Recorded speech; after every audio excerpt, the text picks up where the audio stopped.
Sincere greetings to our dear listeners. My name is Essa Bokarr. We are here to bring forward the second part of the series we began a few days ago.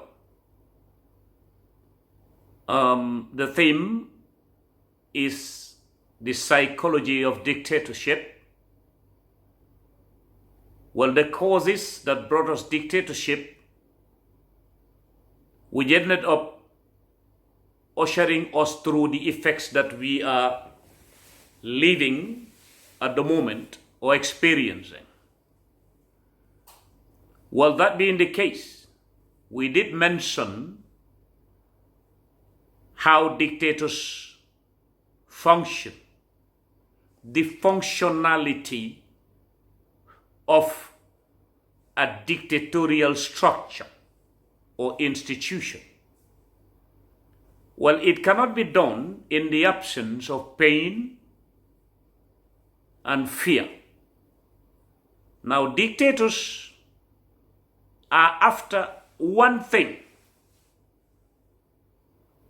which if they succeed in captivating,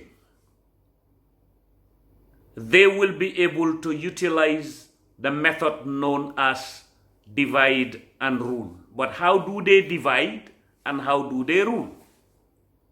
That is why we are using the case study of the Gambia, deriving our analysis or diagnosis from the 22 years that the Gambia was choked and strangled by a tyrannical regime. Now the fear factor is there, but the dictators are only after one thing, which is the sense of feeling. This is the sense that dictators are after. And I'll explain why I say so. Well, fear, if not contained, paralyzes the mind, the heart, the limbs, and everything. At the end of the day, what does the dictator want? For you to subdue to that fear. Because if you cannot contain fear, you will subdue to fear. They do so with two things: pain and the frustration. Well, for those who are ready to resist and are ready to endure pain and are also ready to absorb all shocks, then at the end of the day are ready to lay their lives in exchange with freedom, usually end up in the grave. This is why in the first video I said, if you want to be part of that team or group called the team or the group of freedom fighters, you must be ready to endure the pain of the peg being hammered on your feelings. And that peg is prison, exile, or grave.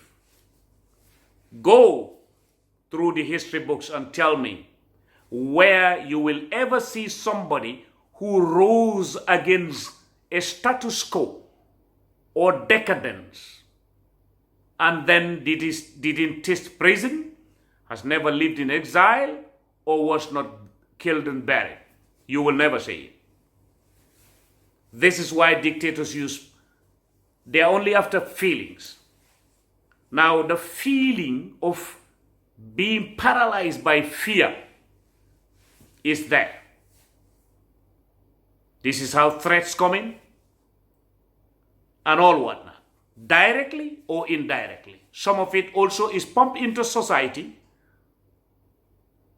by mass communication controlled by the dictator. Then after that, you will come to understand also that dictators would do blend fear with pain and pleasure. What can you derive out of that? That is showing you one thing. Nothing that a dictator mixes to serve society is genuine, because a genuine system, a genuine structure, a genuine institution, a genuine leadership will not mix fear with pain and pleasure and expect to serve it. It is just like you cook a very nice dish or a palatable dish. You are asked to add palm oil on it, but you just decide to put acid on it, but you still tell people this is a dish for you to eat. It will kill them. So that is why most of those who are ready to contain fear endure the pain for the sake of others do end up dying. This is why Patrice Emery Lumumba was not spared. This is why Amilcar Cabral was not spared. This is why Samora Machel was not spared. This is why Nelson Madiba Mandela was not spared.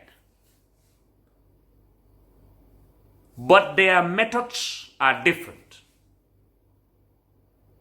You see, they're different. Now the pleasure part of it. Ask yourself why the former tyrant in the Gambia used to organize musical jamborees. Ask yourself why musicians were ordered and actors and actresses were ordered all the way from Nigeria and the United States of America. Ask yourself that question.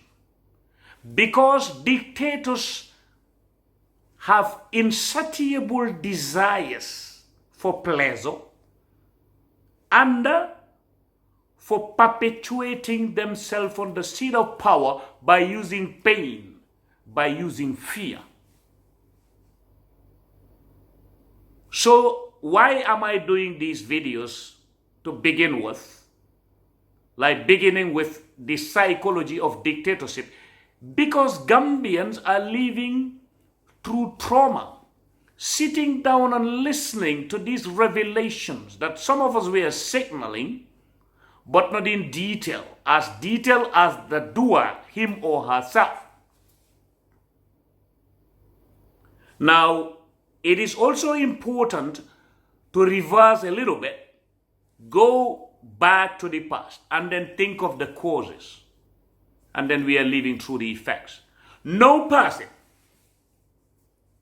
be you somebody investigating or somebody questioning or somebody who is part of unearthing what was being done during the tyrannical regime of the former leader, should think of absolving him or herself from the causes. We are all part of it.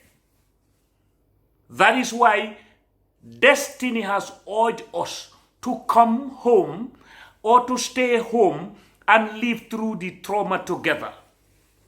Now, there is a proverb we all like quoting. It is a common proverb which says, experience is the best teacher. Life has accommodated experience to be our best teacher. Did we learn? Yes, the hard way. Are we learning right now? Yes, still the hard way. Now, have we been tested? The first paper, yes. We have been tested through the political impasse. Did we pass? With flying colors, of course. We unanimously came together to vote a tyrant out and tyranny out. Institutionalized tyranny, which was flanked by functionality feeding on fear. That is why it was able to capture and then neutralize feelings. It is when the dictator wants you to be happy, you will be happy. If the dictator doesn't want you to be happy, you won't be happy. If the dictator wants you to feel that you are free, you will. If he wants you to feel fear, you will. So he is only after feelings. Now this is why Gambians should use this opportunity to think of two countries, but one of them is the best example before we close this video. Rwanda is from the wretched of the earth to being a role model as far as development in this digital world.